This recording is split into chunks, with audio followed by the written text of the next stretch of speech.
عصر کے ہنگام امام یکا و تنہا رہ گئے، بدن زخموں سے چور، دل پر اپنوں کی موت کے داغ، چہرے پر 6 ماہ کے بچے کا خون ملے حسین بارگاہ الہی میں سرخرو کھڑے تھے۔ امام نے اپنا سر بارگاہ الہی میں شکرانے کے سجدے کے لیے جھکا دیا۔ یہ کون تہے خنجر مصروف عبادت ہے،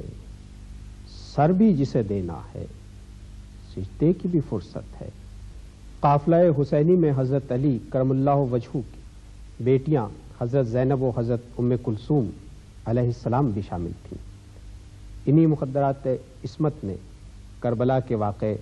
اور شہادت حسینی سے عالم اسلام اور پوری دنیا کو آگاہ کیا۔ جناب رسالت مآب صلی اللہ علیہ وآلہ وسلم نے فرمایا، سب سے افضل جہاد سلطان جابر کے سامنے کلمہ حق کہنا ہے، اور عالم نسواں کو ہمیشہ یہ ناز رہے گا کہ اس افضل ترین جہاد کی روایت خواتین سے شروع ہوئی۔ میدان کربلا میں جناب رسالت مآب صلی اللہ علیہ وآلہ وسلم کی بیٹیوں کے علاوہ اور اصحاب خواتین بھی ہیں جن کا خاندان رسالت سے نہ خون کا تعلق ہے نہ قبیلے کا، لیکن سچائیوں نے آواز دی اور وہ تمام حد بندیاں پار کر کے حق کے تحفظ کے لیے میدان کربلا میں آ کھڑی ہوئی۔ عبداللہ ابن عمر کلبی کی زوجہ ہیں، حضرت وہب کلبی کی زوجہ محترمہ ہیں اور والدہ ہیں، مسلم ابن اوسجہ کی زوجہ بھی آئی ہیں، جنادہ بن کعب انصاری کی زوجہ ہیں، اور اس کے علاوہ بھی اکثر خواتین کے ایسے نام تاریخ میں ملتے ہیں جنہیں امام علی مقام کی نصرت کا جذبہ اسی طرح تھا جیسے ان خواتین کو جو میدان کربلا میں پہنچ گئی لیکن جن کا حالات میں ساتھ نہیں دیا۔ یہ وہ خواتین ہیں جن کے شوہر قربان ہوئے، جنہوں نے اپنی اولاد کی قربانیاں دی، اور بلا شبہ ان خواتین کا کردار ہمیں یہ بتا رہا ہے کہ جب سچائی کی لگن کسی کے دل میں پیدا ہو جائے تو پھر اس کا راستہ دنیا کی کوئی طاقت نہیں روک سکتی۔ سیدہ زینب کے صبر و استقلال، عزم و ایثار کی مثال نہیں ملتی۔ بیٹوں کا غم، بھائی کا غم، بھتیجوں کا غم اور پھر اسیری، مگر زبان زینب پر حمد باری تعالیٰ تھی اور حق گوئی کی داستان تھی۔ تعریف اللہ کے لیے ہے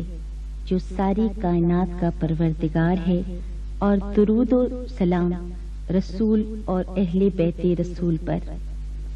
کتنی سچائی ہے خداوند عالم کے اس ارشاد میں کہ آخر کار جن لوگوں نے برائیاں کی تھیں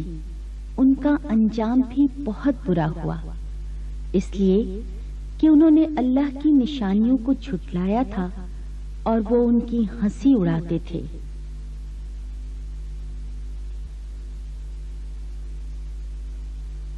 اے یزید، یہ تو زمانے کا انقلاب ہے کہ مجھے تجھ جیسے آدمی سے بات کرنے پر مجبور ہونا پڑا۔ تجھے میں بہت چھوٹا اور بے وقت سمجھتی ہوں، البتہ تیری سرزنش کو بڑا کام اور تیری ملامت کو ایک اچھی بات قرار دیتی ہوں۔ ٹھہر یزید ٹھہر، 1-2 سانسیں اور لے لے، پھر دیکھنا کیا ہوتا ہے۔ دراصل تو رب ذوالجلال کے اس فیصلے کو بھلا بیٹھا ہے کہ کفر کی راہ اختیار کرنے والے یہ نہ گمان کریں کہ ہم جو انہیں مہلت دیے جاتے ہیں وہ ان کے حق میں کوئی بہتری ہے۔ ہم تو انہیں اس لیے ڈھیل دے رہے ہیں کہ یہ خوب جی بھر کر گناہ سمیٹ لیں، اس کے بعد ان کے واسطے سخت ذلت آمیز سزا اور رسوا کرنے والا عذاب ہے۔ اب ہم یہ دیکھتے ہیں کہ امام اس شہادت کی منزل کی طرف جو ان خواتین کو لے کر چلے ہیں، انہیں تاریخ میں کیا کردار ادا کرنا تھا۔ تو یقیناً بعد عاشورہ اگر یہ خواتین ساتھ نہ ہوتی تو شاید ظالم حکومت اپنے اس پروپیگنڈے میں کامیاب ہو جاتی کہ نعوذ باللہ ایک شخص نے تخت حکومت حاصل کرنے کے لیے خروج کیا اور اس کے خاندان کو تباہ کر دیا گیا۔ ظاہر ہے کربلا اس زمانے میں ایک گمنام سی بستی تھی،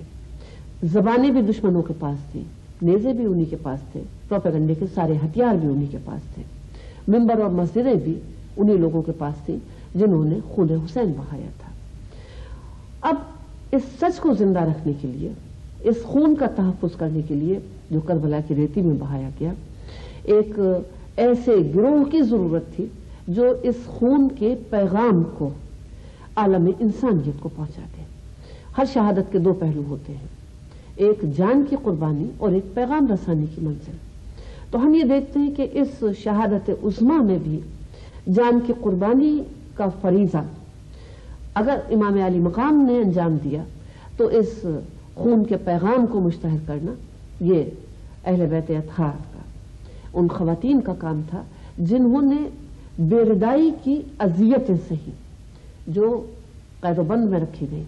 جن کے بے ردا کوفہ و شام کے بازاروں سے جلوس نکالے گئے، لیکن جنہوں نے حق کا اعلان اس طرح سے کیا کہ دربار یزید میں کھڑے ہو کر جناب زینب سلام اللہ علیہ فرماتی ہیں کہ اے یزید، آج جو تو فتح مند ہو گیا اور ہم لوگوں کو قیدی بنانے میں کامیاب ہو گیا، تو کیا یہ سمجھتا ہے کہ اس طرح ہم مغلوب ہو گئے اور تو فتح مند ہو گیا؟ کیا تو نے اللہ کا یہ پیغام نہیں سنا کہ جنہوں نے ظلم و جور اختیار کیا ہم انہیں ڈھیل دیتے ہیں اس لیے کہ وہ مزید گناہ کر لیں، یہ ڈھیل ان کے لیے فائدہ مند نہیں ہوگی۔ تو اس وحی کو کبھی بھی مردہ نہیں کر سکتا جو ہمارے گھر میں نازل ہوئی، نہ تو ہمارے ذکر کو ختم کر سکتا ہے۔ تو بلا شبہ تمام حکومتوں کا جاہ و جلال ختم ہو گیا اور جناب زینب سلام اللہ علیہ کا نعرہ حق آج بھی زندہ ہے۔ بعد از صبا میں لشکر تشنا تہاں، جو کچھ ہوا کس سے کہوں کیسے کہوں اے کربلا، اے کربلا، کیسے رقم ہو بے کسی بے حرمتی کی داستاں، ایک کنبہ عالی نسب کی دربدر رسوائیاں، ایک مشق جس کو کر گئی سیراب تیروں کی زباں، ایک سبز پرچم جھک گیا جو خاک و خوں کے درمیان،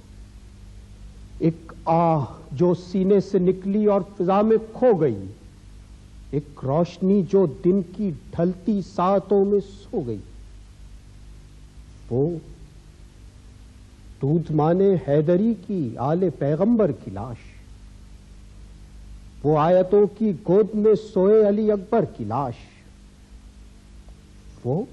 ایک بریدہ بازوؤں والے علم پرور کی لاش، وہ دودھ پیتے لوریاں سنتے علی اصغر کی لاش، معصوم بچے وحشیوں کی جھڑکیاں کھائے ہوئے،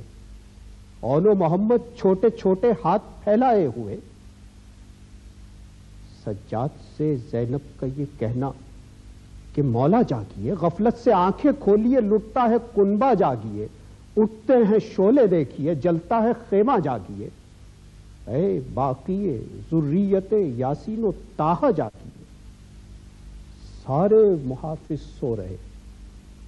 اشقیاء بیدار ہیں، طوق و سلاسل منتظر ہیں، بیڑیاں تیار ہیں، ناموس سے اہل بیت کے سر کی ردا بھی چھن گئی، جو سجدہ گاہ قدسیاں تھی وہ قبا بھی چھن گئی، الٹی قناتوں میں رواں آتش یزیدی جاہ کی، لٹتی صفوں میں دربدر عطرت رسول اللہ کی، جس ہاتھ سے تھپڑ پڑے وہ ہاتھ ایک کردار تھا، حارث سکینہ کے نہ تھے،